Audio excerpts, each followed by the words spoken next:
Me toca comenzar este turno de intervenciones, bueno, agradeciendo al Centro Cultural Blanquerna, a la editorial y al propio autor la deferencia de haberme propuesto como presentador de este libro, Anarquía, Dinamita y Revolución Social.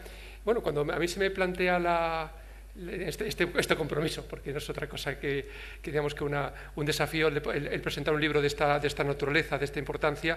Bueno, me planteé qué decir de inteligente en primer lugar, o en cierto modo también de nuevo.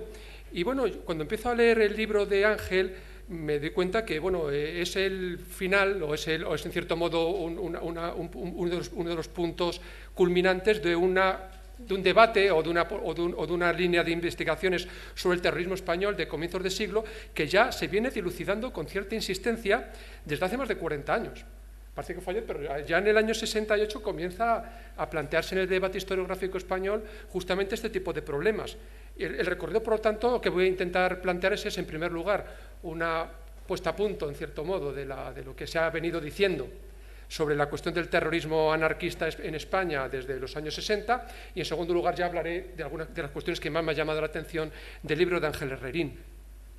Y el recorrido que quisiera comenzar lo pongo como partida a la fecha clave del año 68, 1968, que es justo cuando aparece en escena el terrorismo de ETA, y es cuando Joaquín Romero Maura trata en un artículo pionero de explicar el rebrote del terrorismo anarquista en la Barcelona de inicios del siglo, y las razones políticas, fundamentalmente, de la descoordinada respuesta gubernamental.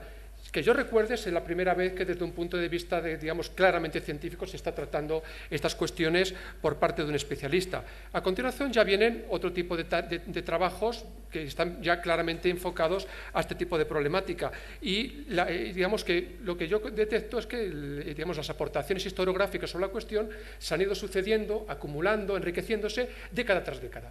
En la década de los 60 fue Romero Maura, ya en la década de los 70 es José Álvarez Junco, que publica su tesis doctoral en el año 76, si no recuerdo mal.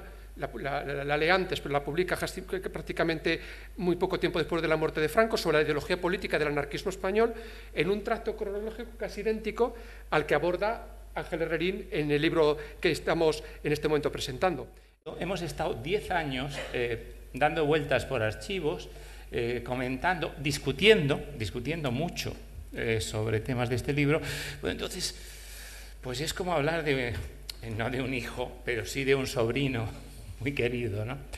Vamos a ver, para no extenderme demasiado, intentar ser un poco académico, me lo he traído escrito. Vamos a hacer un teleprompter un poco rústico, pero, en fin, aquí, así. Bien, decía que este es un tema que hemos hablado muchísimo y a lo largo de estos 10 años que debemos llevar ya en esta historia, pues he podido comprobar las insólitas capacidades de Ángel, su inteligencia, su enorme capacidad de trabajo y sobre todo su infatigable deseo de visitar el último archivo, has citado 20 creo que pueda haber con papeles. Uno que es un poco más vago se ha beneficiado mucho porque yo iba a los archivos con él y esto siempre es bueno. El lado negativo de esta familiaridad con el terrorismo es que hablamos de ello con unas risas que de cara al público quedan muy mal. El otro día en el ascensor de la facultad estábamos describiendo a un amigo cómo se hacían las bombas y de repente observamos la cara un poquitín estupefacta de algunas personas. Bien, o sea que si nos reímos mucho de cosas horribles...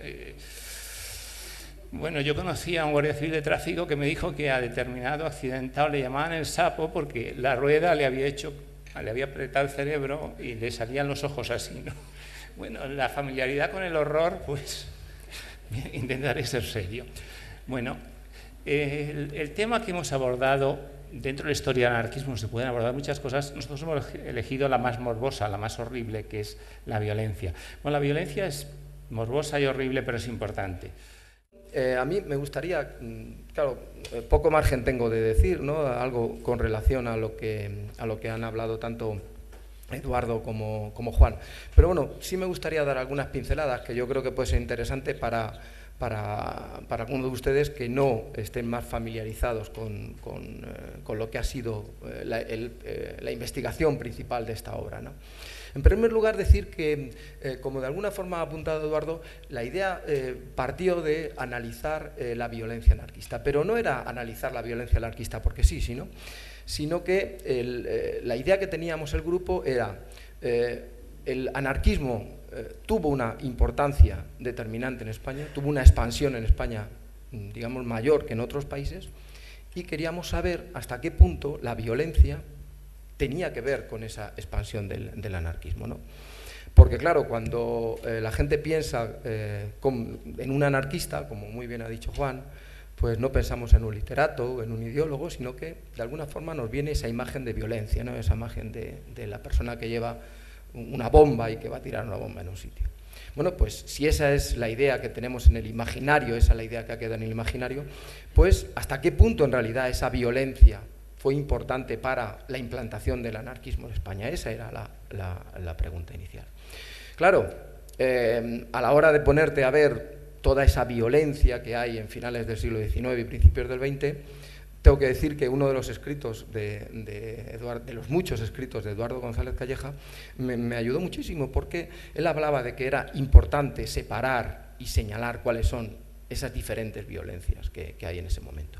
Y prestando atención, no todo era propaganda por el hecho, luego entraré a explicar un poco qué es esto de propaganda por el hecho, sino que había también una violencia relacionada con esa miseria campesina que había en Andalucía, esos levantamientos periódicos que tenían que ver con el hambre, con la miseria, con la forma de vivir que desgraciadamente sufrían esos campesinos.